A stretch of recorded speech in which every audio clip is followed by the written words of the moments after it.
What makes for the perfect Christmas tree? So that's always a debate between our family, is to get the skinny tree or the fat tree. And the search isn't always easy, That's it. especially for Deb Carl.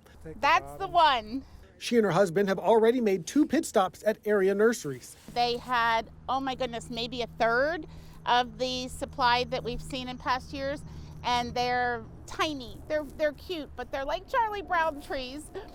So we decided to come here. Here is a parking lot in Centerville where Mount Rogers Christmas Tree Farm has set up shop, and she's convinced this is the right spot. Our tree is here. Part of the reason she's struggling has to do with the Christmas tree shortage, something owner Rodney Richardson is familiar with. We do wholesale, but we've cut our customers back a little, about 10% of each customer, and we're not taking on any new customers because we just don't have the trees.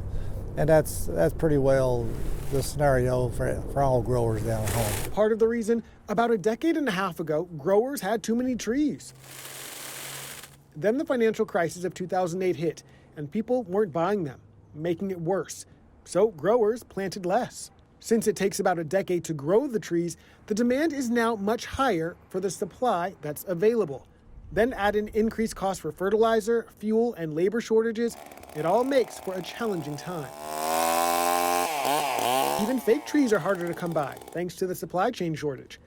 But when it comes to selling the trees he grows for retail, Richardson is not letting any of that slow him down, keeping his sense of humor along the way.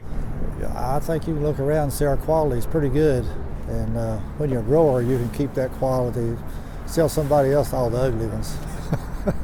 One thing you might notice when looking for that perfect tree is that you might have to spend a little more than in years past. Production cost is up, so the price has to be up a little bit, So the key to finding that perfect tree, start early, have patience, and expect to pay a little more.